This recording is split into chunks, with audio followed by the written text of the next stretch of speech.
we're recording right now. Here we go. I don't know what episode we're on right now. Start of the new year. We just started the spring semester up. We're excited to be back. We're back into the swing of things.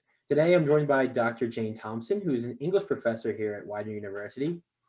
She also spends a lot of her time at the S.C.I, Graterford and Chester, which we'll get to in a little bit. How you doing, Dr. Thompson? I am fine, thank you. Yeah. How was your holidays? Good? Yeah, good.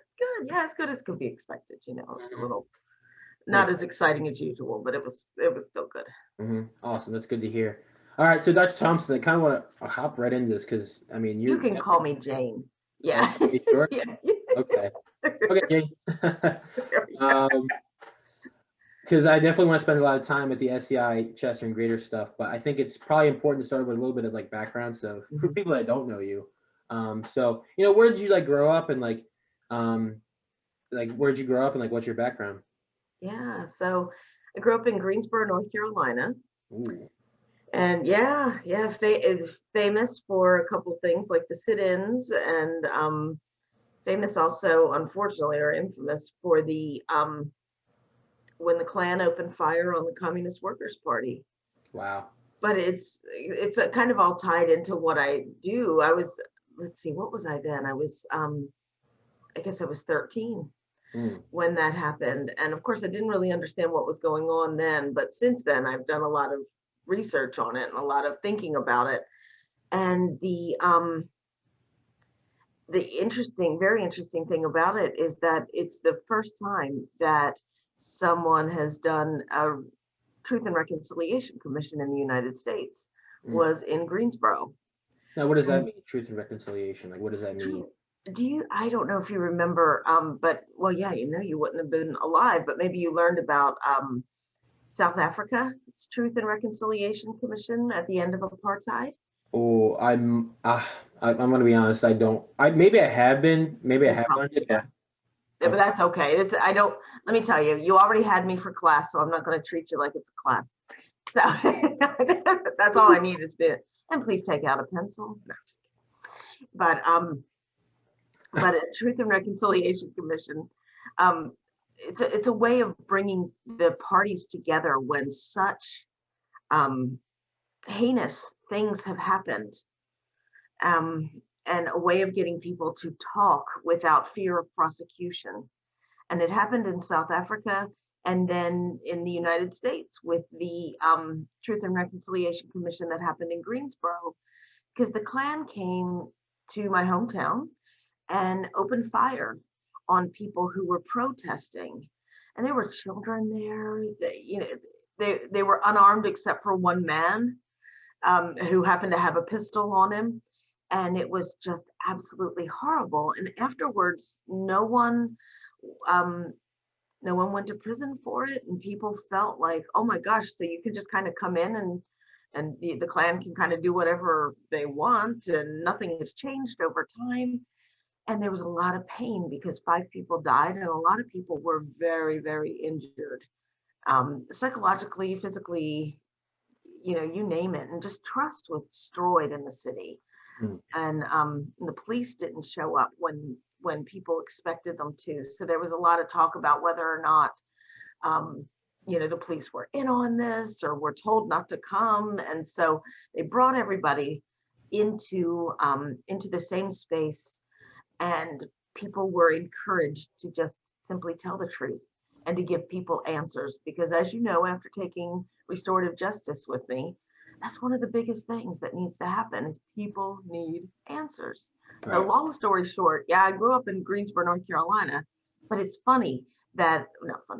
it's interesting that now I am such a proponent of restorative justice, and it's maybe always been because of what I witnessed as a child. So it's just interesting. Yeah, I think those are really good points, because I was going to ask you if you always felt like you were for restorative justice, but obviously, but just like you said, even at a young age, like you've seen it firsthand, and even though you didn't know what's going on, there's so much psychology now about children, what they see, how they act when they're adults, and Sigmund Freud does so much psychology on this, which is really interesting. So That is interesting. We'll definitely return to that in a little bit, I think. Okay. So you're from North Carolina, and then you got your undergrad at Westchester, in English or literature.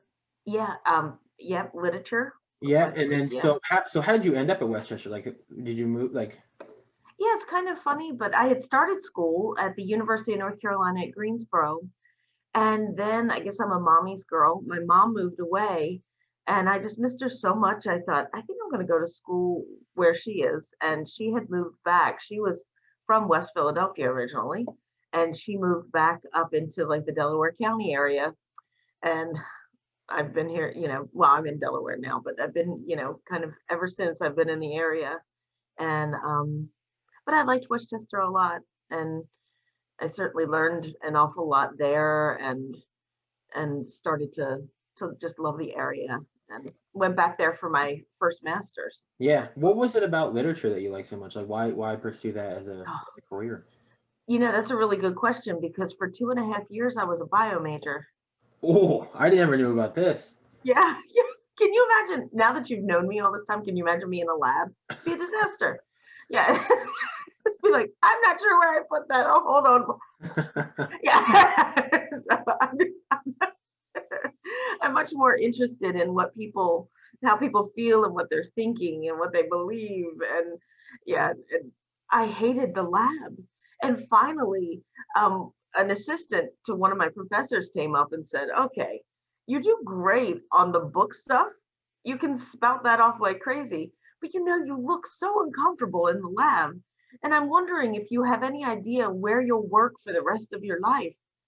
As a bio major, it might be in a lab. And I went, oh God, do you think so? And so, yeah. So I loved biology, but I had to go. And so he did me a great favor though, because I realized I was constantly trying to avoid all my science homework. Oh, which everybody probably, yeah. Everybody understands that. It's hard, Yeah. I'm like, oh God, physics and you name it. Man, physics. And constantly wanting to read a novel. And I really loved all those classes. And I would take classes in literature that were not going anywhere toward my major. Tons of extra lit classes. And so the handwriting was on the wall. I just wouldn't read it. What are some of like your favorite books? I mean, I'm gonna be honest. The only book I've read in high school was The Great Gatsby. That's the only one I've read, which is unfortunate, but I guess it's maybe I'll read some more in the future. But what are some like your favorites? Yeah, maybe when you get out of school, you'll actually have some time, which would be really nice. But I love the nonfiction stuff though. I read like a lot of nonfiction stuff, more like self-help books, but not really into not that I'm not into fiction, but I don't know. We'll see. But anyway. You don't have to be into fiction.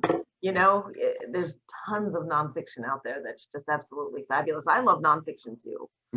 Absolutely. John Krakauer's work is incredible. I think you'd probably really love him. I read Into Thin Air, which is about a climb to Everest and a disaster there. I finished the book, loved it so much that I turned to the last page and went, oh, that just can't be over. And I started it again. Like that's how much sometimes I can love nonfiction too. But I love the Brontes. Yeah. And Jane Eyre. What's that? What is the Brontes? What is that? Oh, the Bronte sisters. Emily, Charlotte, and Anne. Okay. And I read so much of that when I was younger and just again and again. I've read those, but especially Jane Eyre. I think I just really, really love that novel. Yeah. I think one of my favorite things about you is that like any other English teacher, but I think more so especially with you is you really see the deeper meaning within it all, and you really encourage your students to really see that, I think. But it's not like you push your ideas on anyone. It's like you read it this way, but you really encourage your students to kind of, when they read it, you kind of have them explain it or then like in their own terms, which I think is really cool. Well, that's a nice thing to say. Thank you so much. I'm glad it seems that way. That's what I want, because there's not. Go ahead. That's one of the. I would just say that in literature in general, it's hard for like science majors to kind of think that way. I would just say that like I try to, but many times we're binary thinkers, and at least when it comes to abstract ideas. I mean, when we're in the lab and learning science, we think outside the box in terms of science. But Hmm. when I read a fiction book, I'm gonna try and get to the what's the point of this, and then what's. Sometimes I don't have as much interest in finding that deeper meaning, which is which is why I admire like people who are in literature, because these things can transcend time. Like many books can transcend the ideas and morals can transcend time. So, but Yeah. anyway, so you're at Westchester, and then you pursued an MFA at Fairleigh Dickinson. So, how was that experience, and like what led you to make that decision? Yeah. Well, it's funny. First, I went for um, an MA at Westchester. I just couldn't get enough of books, and so as soon as I finished my bachelor's, I went for a master's, and got a master's there, and then I started teaching. And so once I started teaching, I realized I have really found what I want to do. Like it just felt amazing, and I loved it, and I finally felt like, okay, yeah, this is me. And then, but I also had been writing creatively for years. And so I thought I really wanted to go back to school and I couldn't decide. And finally, I decided to go for an MFA at Fairleigh Dickinson.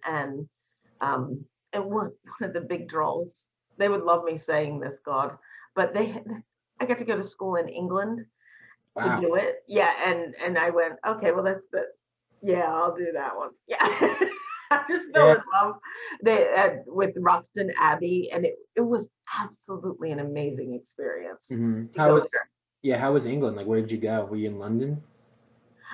We were outside of Oxford near Okay. Banbury in a Mm, place called Roxton, and okay. yeah, like a tiny little place with a little pub in the neighborhood, and we were in a really old um, abbey, and just yeah, it was amazing. And I had amazing teachers. I had this one teacher who I still just adore, and actually wound up staying in my life all these years. Mm, Thomas E. Kennedy, a mm-hmm. fabulous novelist and creative nonfiction teacher. Mm, And yeah, it was really great. that's awesome. Great Good for experience. you. Yeah. So then, how did your decision at Widener? How did you land the job at Widener? Did you have previous experiences, or did you just kind of rolled right in? Yeah, it's funny. As a grad student at Westchester, I had started the writing center there. Writing Mm, centers were kind of new, the place where students go to get help on their work. And I started it with my friend Tina George. And so when I heard that there was a job open at Widener, and I heard just through a friend, I had the shortest interview, I think, in recorded history. I walked in, I was, all dressed up in my suit and so nervous. And I sat down with the loveliest person, Pat Dyer, who runs our writing center at Widener. And she asked me a couple of questions, and she said, well, can you start now, like right now? And I was like, yeah, I can. And she said, yeah, there's a student there sitting. Go ahead. You've got the job. And I thought, okay, that was about 5 minutes, but I there you go. know it was wonderful. I wish it could always work like that for everyone. And I wound up working there for a long time. And then I met Dr. Alonzo Cavan, who ran something called Project Prepare.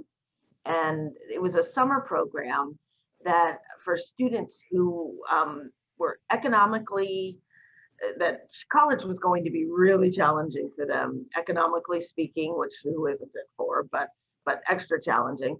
And also maybe needed a little bit of assistance to Sure. kind of get their skills up. And I started teaching reading and then multiculturalism for him. Mm, And then by then I was so deep into Widener and Widener's mission, and I was already this is back in the 90s, and I was already starting to do community work and book clubs for kids, and yeah, just all kinds of things. So I was really deeply in Chester mm. and deeply in Widener by then. Yeah, that's yeah. I know you're always deeply in the community. real quick, I can't get my mind off this. How do you teach reading? Like, what do you like? How do you even begin to teach reading? Like, do you Yeah, start I with know. learning English? Like, I know, that it's difficult because when you get into a room with maybe, 20 different people who have difficulties in many different areas in reading, and you think, okay, how am I going to hit them all? But basically there's lots of ways of scaffolding and helping students to become better readers. But one, I just had a discussion with a guy at the prison actually yesterday about this, and he was saying, I'm such a slow reader. And I said, well, you know what, maybe that doesn't matter that much. It's being a careful reader, and that's what we can kind of teach people. We can teach mm, people to I'm not so worried about speed, I'm more worried about comprehension. And we can teach people all kinds of ways of improving their comprehension. mhm. Yeah. Yeah, And I think I agree because I think that kind of gets blended. Well, the comprehension versus speed thing gets blended when in standardized testing, I think, and I mhm, think that this is the huge downfall here because in high school, even like middle school, you train your kids to read quickly so that they can move through these problems, I guess, these question answers, and they're not really comprehending it. I mean, at least I would say at least a large. I mean, I shouldn't say large majority. I don't know statistics on this, but it seems like many students would prioritize the speed and getting through it over the mhm, comprehension. And I think that's funneled through this idea of standardized testing. Um, mhm. I don't know how you feel about that, but I would. Oh, That's my guess, though. yeah. Anytime I think about the types of tests that people have to take, they're definitely set up for a certain type of learner, and that's such a shame because we prioritize and we reward moving quickly through something. And I wonder how much of that really matters. If people Yeah. are willing to put in the time, why does everything have to be, you have 15 minutes for this section? And Mhm. it's these comprehension questions. And so it rewards the people who've learned the tricks, Mhm. and certainly doesn't reward the people who haven't learned those tricks and who It's haven't gone to the special classes for so discouraging SAT too. prep. And yeah. Yeah, it's so discouraging too. It's like, are you? What do we? It's like, what are you really promoting here? Like, do you want kids to read, or do you want them to feel crappy about their not being able to read as quickly? Yeah, I know. That to me is so sad. I actually, one time I had a man literally jump back from me in an elevator. He was like, "Oh, what do you do?" And I said, "I'm an English teacher." And he jumped away from me like I was I don't know, like some kind of Stephen King creature. Yeah, the And I movie. just thought, what was that? And he was like, English teachers, the scariest people. And I thought, okay, that should not be, because actually, ah, Yeah, I mean, I don't know. I don't know who you have to go and talk to about this. Department of Education, like, hey, look. Well, I think honestly though, listen, this even with COVID, like they removed a lot of schools are removing the SAT, ACT. mhm. So maybe we're moving in the right direction. Maybe that's one of the silver linings of this pandemic. Honestly, Yeah, maybe it's that's a very good point. so we'll see. Yeah. But so okay, so you're at Widener. You're real invested in the community, I think, and this is what I really wanted to talk to you about. And this, Okay. um, I think a lot of viewers should start knowing about because I certainly didn't know about it until I took your course in restorative justice. So you do you volunteer? You or no? You work. You teach. You work at SCI Graterford and Chester. Well, I'm very lucky that a few years ago, oh God, actually more than a few, maybe more like 5 or 6, Mm, I approached my head of English, Dr. Janine Utel, mhm. and said, I'd really like to run a community writing center. And there are some all over the country, not enough in my mind, but there are some where universities are going out in the community.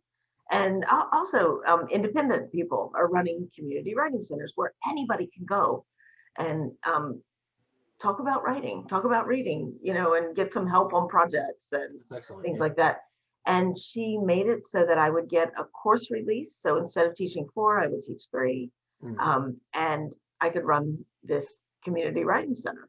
And so in a way, it is part of my course load, going out in the community and doing all of this. And I am incredibly lucky for that. Although I would have, before that, I had been just doing it and it was all volunteer. Yeah. But now, especially during the pandemic, I don't have my space. I used to have a space at City Hall.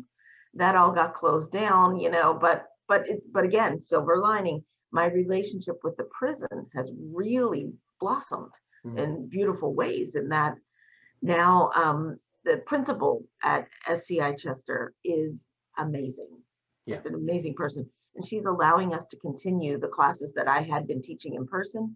We're doing it all via email. We email everything to her. She emails it back to us.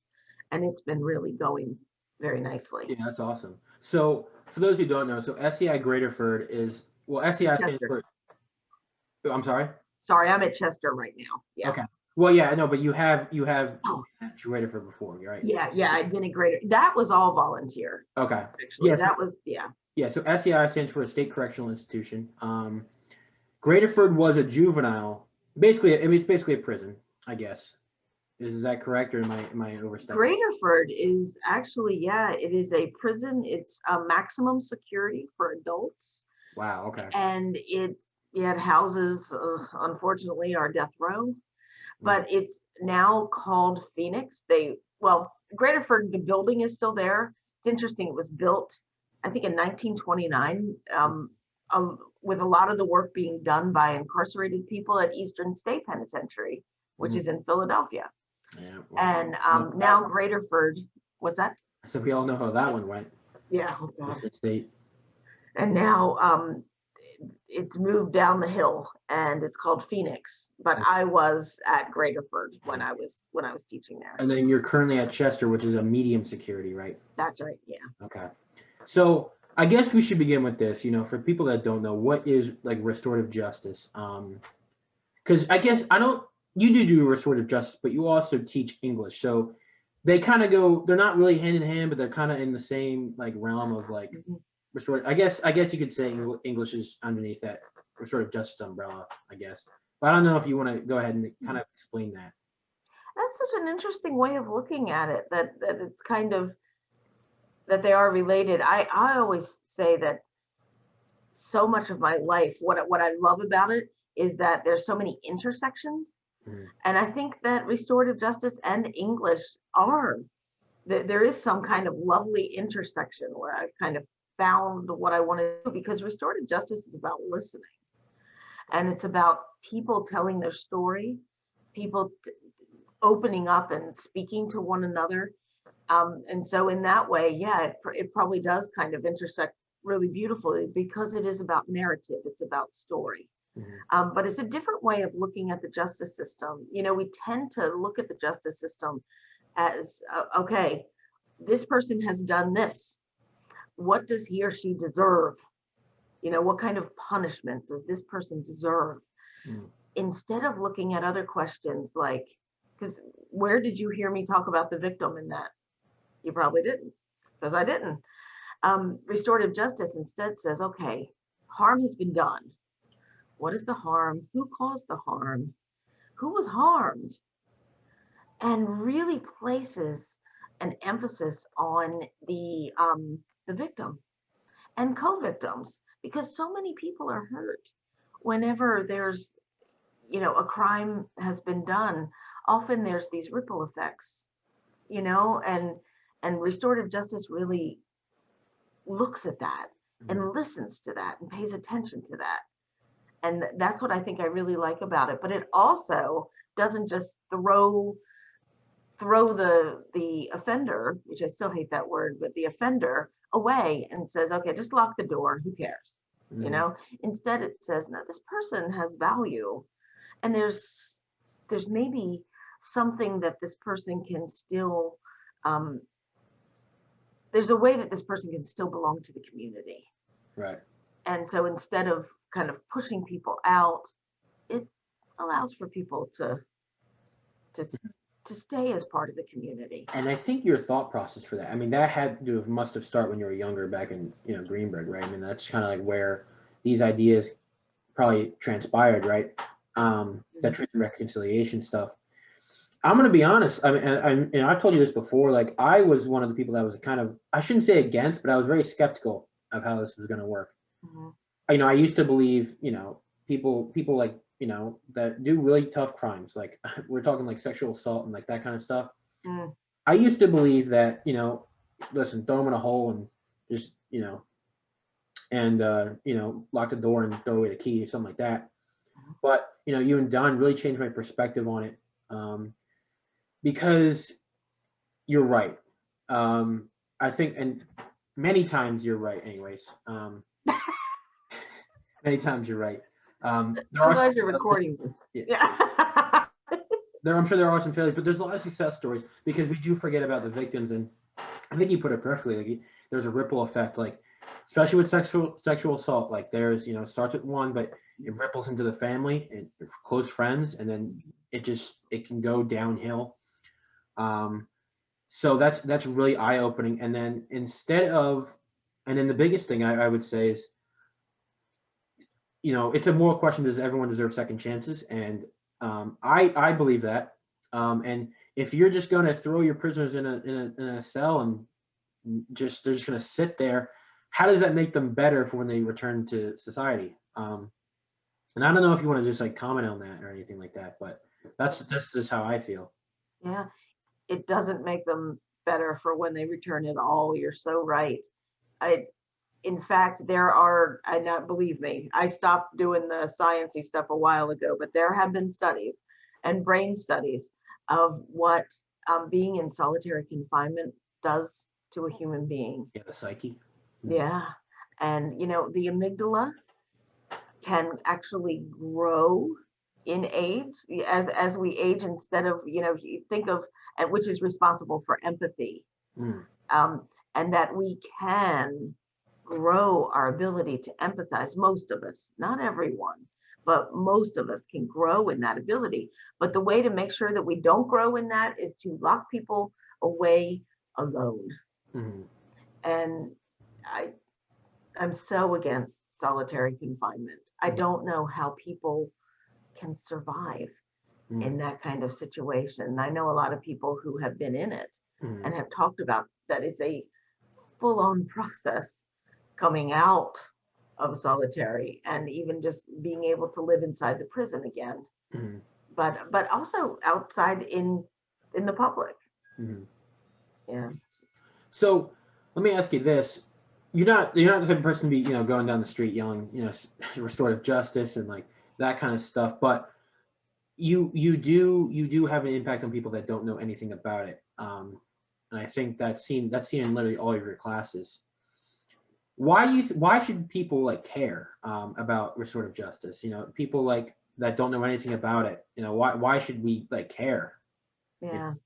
Yeah. It affects us all. Crime and the hurt we put on, not just crime, I shouldn't even say that, the hurt we put on one another, it Mm. affects everybody. As we just talked about, there's one person in your family or a friend is hurt, you are therefore hurt, and there's this, just this constant rippling that happens. um so we should care for that reason, and the fact that it can provide healing for those who want to go down that road. You Right. don't have to go down that road, Mhm. And I but think it, it's an important distinction too. Like, restorative justice is not forced. no, Well, you can get in, you can come in and leave whenever you want. yeah, absolutely. Say, for instance, think of that one, the one video we watched that, that it was, well, maybe I better not do that one, but, This this is you can speak about whatever you'd like on here. So, but, um, well, anyway, but it's just when, and people have questions. They want to know why something has happened. Think about the Donovans for a moment, Ray and Vi Donovan. And I'm asking you to go back through the summer and think about, no, actually, you just had it. You just had it. But Ray and Vi Donovan, their son had been murdered. And one of the big things they wanted to know was why? Why did this happen? Why did they leave? Why did people, first of all, attack their son? beat him up, and then leave him in the middle of the road for a car to run over him. And most people might say, oh, those people are, the people who did that were monsters and they should be locked away and we should just not care about them or, forgive them in any way. And restorative justice isn't about forgiveness, but it is about getting answers. And Ray and Vi now go around, the Donovans go all over the world talking about the fact that once they met with these men, they became not these monsters that everybody had said, but they were boys. They were young men who had done something cruel and inexcusable, but they were human beings, and they were so remorseful that they had changed their lives. Well, Ray and Vi, I think, needed to hear that, because that's where a lot of their healing came from. They heard that they were just so high on drugs, they hardly knew what they were doing. Right.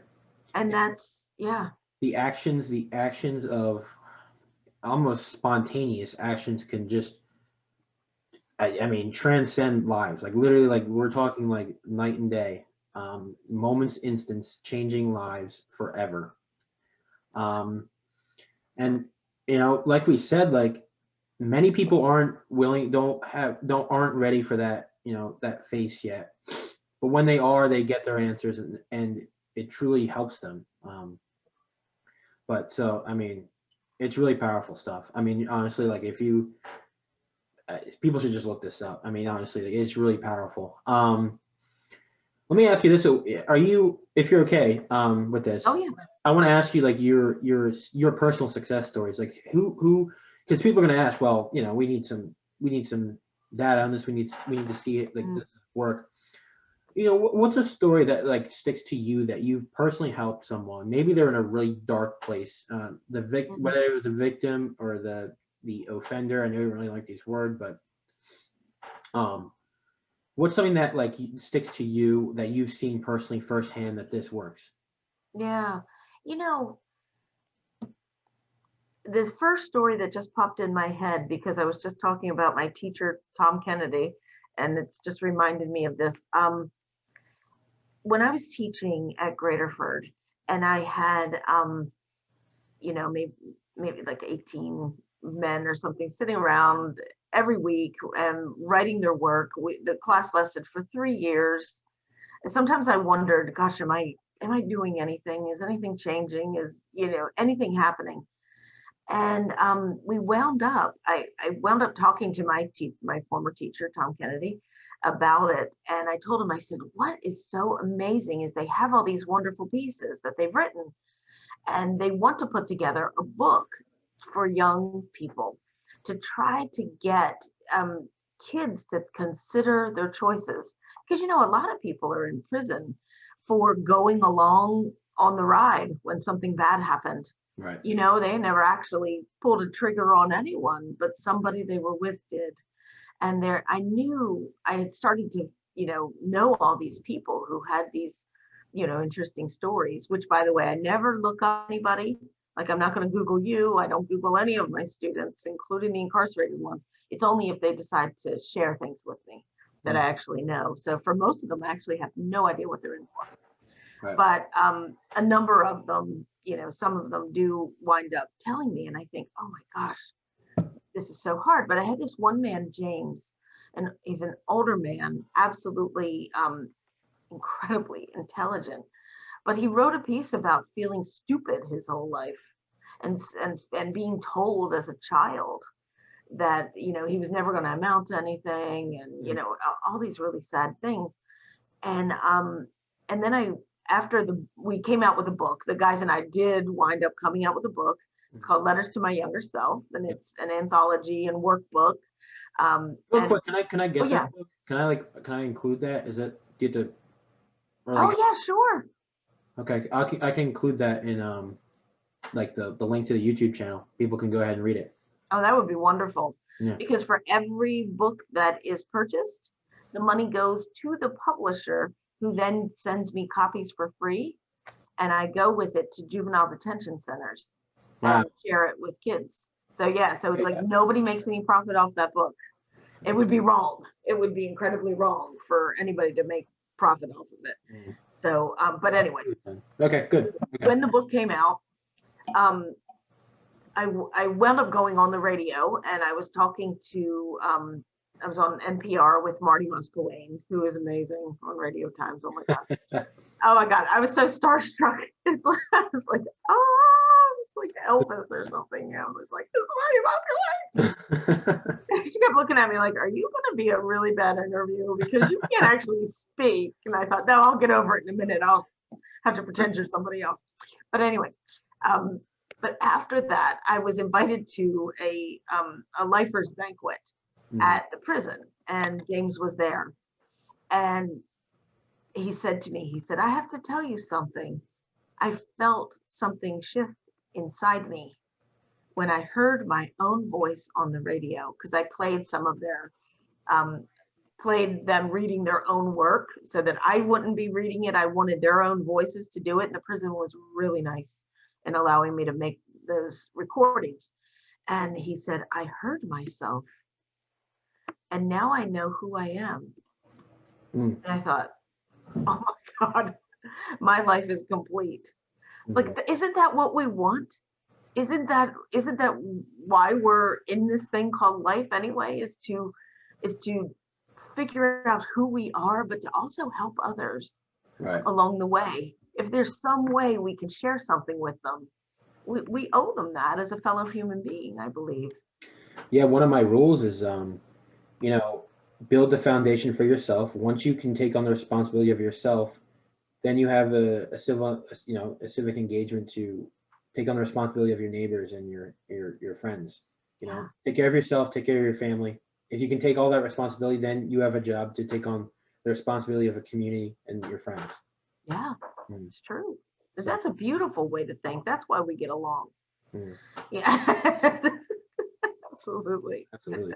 Let me ask you this though, because I think a lot of people are going to want to hear about this too. Like, people are going to be cynical. They're going to say, are there failures too? Like, are there times where, like, you know, I don't know how to put this. I would just say that when do you say that, okay, this restorative justice isn't going to work for this person? Like, maybe they get involved in, like, was there ever a time where there's actually no hope for this person? Like, have you ever seen that? Or like, maybe not personally, but you've seen like some studies where it's like, okay, this actually isn't going to work.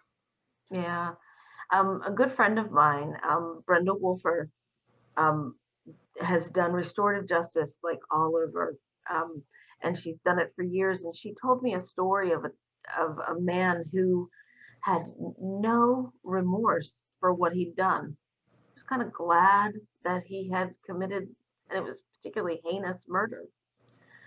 That is not a time for restorative justice. It's not going to happen, because all the parties need to come together, the community, the offender, and the victim. And it would have just been harmful for the victim's mother to have heard this man say, no, I don't feel anything. I don't feel anything about what I've done. Yeah. And that would be it's not going to work in that case. Right.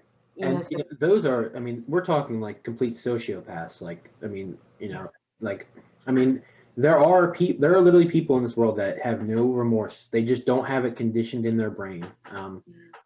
And it's like, what do you do for those people? I don't know the answer. I know more research needs to be done, but there is, Dan Reisel has a TED Talk actually about the amygdala, and he went into prisons in England. Wormwood Scrubs is the name of it, I think. Wormwood Scrubs, what a name! Oh my God!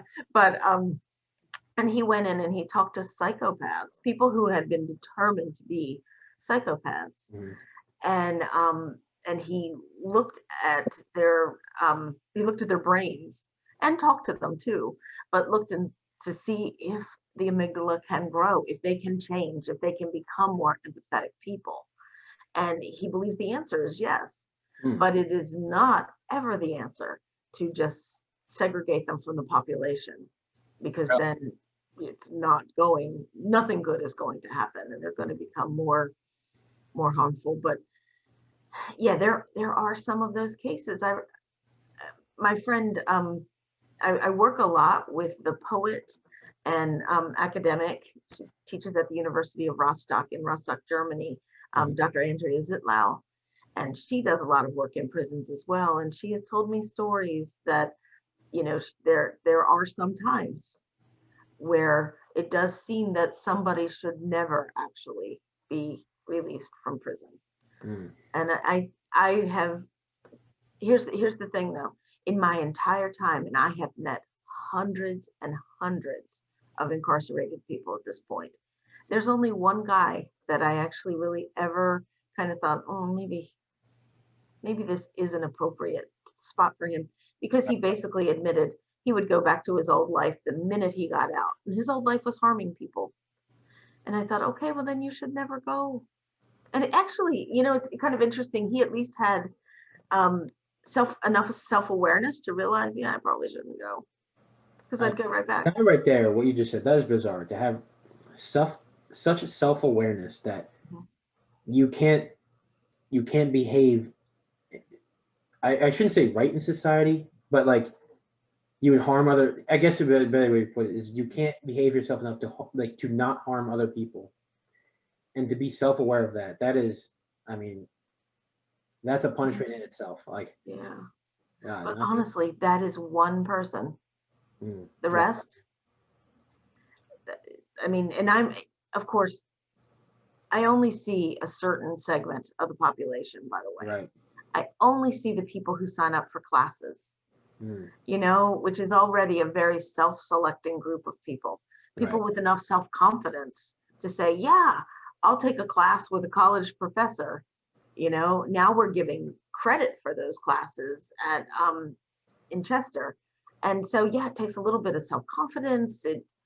Usually those people are peer mentors. I've noticed they always tell us, you know, oh, I'm a peer mentor. I do this in the prison. I've had this kind of training. And I think it takes a lot. But I wonder about the other people, sometimes the quiet people who are not signing up for these things. And I wonder about their own personal struggles, which is actually why, one quick thing, Aiden, I just got a grant from the Mellon Foundation, just a small grant, but it's to open a writing center inside the prison. Oh, wow. Yeah. And I'm hoping that what this writing center will do is allow access to reading and writing for so many more people who don't maybe want to come on for the full class, which is, you know, you should see the assignments that I gave for this last class. They were, oh my God, the readings were huge. The writing, I don't know that I would have assigned these writings in my creative writing 153. You know, they were really difficult. And so it is a little intimidating. So, but maybe just kind of walking up to, and the tutors will be incarcerated men. Yeah. Not college students, but the kind of like highly trained incarcerated men who have shown like great promise, which we have a good number of them with fabulous writing and reading skills. But maybe those people can come out and begin to get a little bit of help, and they might feel more comfortable, you know, seeing somebody who lives on their own block. Yeah. Well, congratulations on getting that grant. That is fantastic. I'm so excited. How common is this, although across America, like whether it's English or restorative justice, like how popular is this idea? You know, restorative justice has really taken off. But as soon as I say that, I think, but not enough. You know, and the justice system is still pretty much running the way that it normally runs, but it is an option out there, you know. And I was involved in something that it's not exactly restorative justice, but it was where you have a panel of community members who hear the crimes of juvenile offenders. And if they come before us, we can expunge their records. It's not restorative justice. It's a youth aid panel, but it has restorative principles. You know what I mean? And so it's not our job to sit there and if the child comes before us to say, that's a lie, we listen. and we try to figure out a way to bring this person back into the community, and if they have done harm, to talk about the harm they did and maybe kind of stop it right there, and also help them to avoid a criminal record. Right. And those types of things have taken off all over the country, and they've been, reasonably successful. Mm-hmm. And some other things with restorative principles have entered things like schools. I love restorative justice in schools, but not every school's doing it, but some schools are, and some of them are doing youth courts. Again, youth courts are not typically restorative justice, but they have restorative principles, where, kids actually act as the lawyer and the judge, and the people who have done harm in the school community come forward and they talk it out, instead of with fists, that they talk. I mean, restorative justice has definitely taken it off across America. We could always be doing more, but I think you have to kind of just take a step back and just remember, not even less than 100 years ago, psychologists thought, shell shock wasn't really real, and PTSD, all that kind of stuff. And the idea was to throw people in prison, and then they'll do the time, and they'll hopefully change. And that was really all the science that they had. There wasn't really any psychology yet behind it. So we're catching up, but it's going to take a lot of work to really transform prison system and how we deal with that, Yeah. You just got to stay hopeful, I guess. Yeah. And even just the way I am of the mind that restorative justice, one of the best places for it is in the school. Because, oh man, can you imagine how wonderful it would be to not have people who become ostracized, and to really truly have communities in schools instead of packs of kids, you know what I mean, who sometimes might do mean things to one another, to just kind of nip that kind of thing in the bud before it begins. Do you mean like high school and middle school? Like, is that what you mean? Yeah. Okay. I thought university. I was like, oh, I mean. Okay. Oh God, no. I don't. God, I hope not. Yeah. No, I think when you think back, it's funny you mentioned middle school, because for some people, middle school is like about the coolest place they've ever found. That is a tough time, middle school. It really is. And I would love for kids to learn circle processes, sitting around where everybody gets a chance to speak and is encouraged to speak and is encouraged to see themselves as part of the community. I would love for that to become the norm, so that everybody is kind of raised on circle processes. So instead of, again, just instead of hurting one another, that we listen. Even like my middle school, like you could try as much as you want, but like if the boys aren't playing sports, like I feel like you're like out of the loop. Like, you know what I mean? Like you're not. It's almost taboo and weird for like people to read, like at the middle school level. And I feel that way, especially for the young boys, not so much for girls, but yeah, I think that to be the truth. But if you can make that the norm, like you just said, I mean they're young enough to have it transcend. So I think you're right. Yeah, you've been there more recently than I have, and I'd like to think that things have changed, but probably not that much. I think a lot of teachers are trying their best, but that's good. We'll see. Time will tell, I guess. They have enough on them. When you think, oh my God, I taught, and it's now I can laugh about it. You're making me laugh, cry. Now I can laugh about it, but I taught 9th grade, just one class a day, as like a special project at Chester High School. And I really started to learn what teachers face. There's all this emotional learning.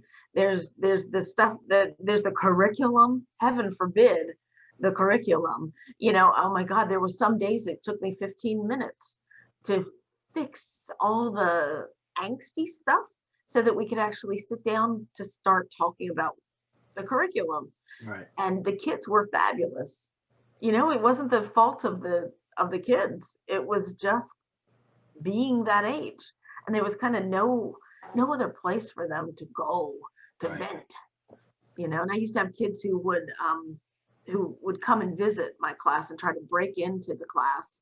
And so I wound up taking people on who weren't actually my students. And they would stay in there. Freshman year is a tough place too, because like when you're only 14 and people that are seniors are 18, like they're adults. Like it's it's a really weird dynamic. Yeah. Oh, I know. It's almost like I had fun in high school, but I would never do it again. Like, yeah. like I had forgotten. By the time I did that, I guess I was in my 40s, and I thought, oh man, I had really forgotten how painful ninth grade is, you know, and just all the things they were experiencing, and they were getting, you know, students were getting expelled and for stupid things too. And I thought, oh my God, restorative justice could have fixed this in 2 shakes, you know, for just something silly. One kid was throwing an empty plastic bottle into the trash can. Believe me, I didn't fight the small things. I didn't bother saying anything about that kind of thing. Who cares? But a guard walked into the room and saw him, and it got really ugly. And before I knew it, my student was expelled over throwing a bottle. And I couldn't believe it. And so, yeah. I can't believe it. It doesn't even sound real. Yeah, I know, but I thought now I see what kids are trying to tell me is that no, adults really don't listen. You know? And like I said, this is the mindset. Like this is like how we've been grained for God knows how long. Yeah. You know, instead of encouraging what you want to pursue, it's like you go to class, you sit down, you listen, you leave, go to the next one, and that's repeated every single day for 8 months of the year, 9 months of the year.